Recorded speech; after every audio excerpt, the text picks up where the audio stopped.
Here are the 4 keywords you need to put in any Inspector Calls essay, and it will instantly boost your essay and therefore boost your grade. Number 1 is social conscience. So conscience is con-science. The definition of social conscience is knowing right from wrong in society. And an example that we could use for this is the inspector's arrival prompts Sheila and Eric to develop a social conscience.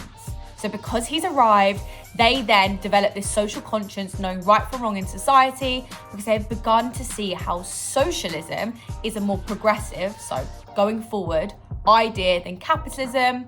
And they've started to understand that knowing right from wrong is really important in society, so you don't harm others like they harmed Eva Smith. If you do want more grade 9 keywords with examples, grade 9 analysis, key quotes, theme tables, context sheets, videos, documents, quizzes, all of the above, we have that all on the Light Up Hub, which is in the link in our description as always. And I'm gonna put a free lesson there for you guys to have a watch through for an Inspector Calls. And number 2 is political diatribe. Now, diatribe means to criticize something severely. So a political diatribe is to criticize politics severely. That is the definition of a political diatribe. So how we can utilize it in terms of an Inspector Calls is we can say that Priestley creates a political diatribe. So we're actually saying that Inspector Calls in itself is a political diatribe because it's a piece of work, it's criticizing the politics at the time. So how you kind of write it in a paragraph, Priestley creates a political diatribe to be scathing, means critical, of how the rich were favoured in society and were allowed to neglect their duties and responsibilities because they were bubble wrapped by their status. What I mean by bubble wrapped by their status, imagine if someone was literally put in layers of bubble wrap. It was almost metaphorically, they were bubble wrapped by their status, which protected them from having to take responsibility. So imagine a rich person, bubble wrapped, and responsibilities on the outside, and they don't have to take responsibility because of that. So that is why Priestley has constructed a political diatribe, because he's scathing of the politics at the time. So within 1912 society, which of course is when he was basing it in, he was writing in 1945, but when he was basing it in 1912, politics heavily favoured the rich. So everything around society was constructed to favour the rich and to neglect the poor. And it also permitted the rich to neglect their responsibilities and the detrimental impacts, detrimental means really negative, impact it would have on the lower classes because of their actions. And number 3 is collective responsibility. Now, collective kind of means together, and of course, you know what responsibility means. So collective responsibility by definition is the responsibility for yourself and for others. So how we could use it as an example for an Inspector Calls is that Sheila and Eric learn to take collective responsibility once they become disillusioned with ideas of capitalism. Now, disillusioned basically means they've begun to see the reality of capitalism. They've begun to see the real effects it's having, because before they didn't see that. So we start to see that they develop this collective responsibility and understand the need for it when introduced to socialism by the inspector.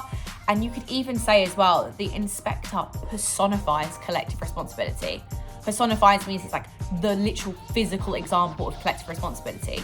If collective responsibility is a person, it would be the inspector. So we can see he personifies that. And on a flip sense as well, guys, any words that we use for like Sheila and Eric, you can use inverted, so kind of opposite, for Mr. and Mrs. Burling. So for example, for collective responsibility, they are the antithesis of collective responsibility. They do not want to take any collective responsibility. They reject ideas of collective responsibility. And the 4th and final one is mouthpiece. Love, love, love this one, especially when talking about the inspector. So a mouthpiece is when somebody speaks on somebody else's behalf. So Priestley uses him on behalf of himself to speak his opinions into the play. Priestley himself cannot be in the play. He cannot, pop around the curtain and say, oh, hey, this is my opinion. So he basically utilizes the inspector as his mouthpiece to vocalize his views. He wants to vocalize his views and opinions on socialism, so therefore use the inspector to communicate that. How I like to think of mouthpiece as well, imagine the inspector is Priestley's puppet and he's making him speak for him.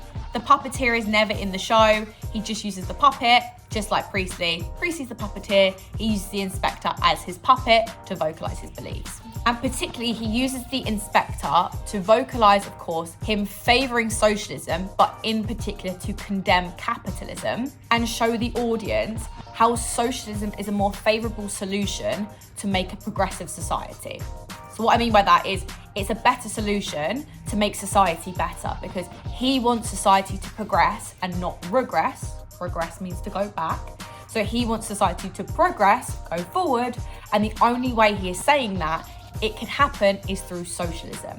And of course, he uses the inspector as his mouthpiece to communicate that. So I hope that was really helpful for you guys. Remember that all of this is on the Light Up Hub and in way more detail than we can even go to on the YouTube channel. There's over 300 lessons on the Light Up Hub, and we're just adding and adding to it. Make sure as well, you guys, you subscribe to the channel, because it helps the channel more than you know. And the more people we can have subscribed to the channel, the more of you we can help. And also, if you have enjoyed any of these videos, I would love, love, love if you could share it with a friend or two. Just send them a link to this video and say, hey, I think this might help. And they'll appreciate you too, more than you can know. Have the best day, guys, and I'll see you in the next video. Bye.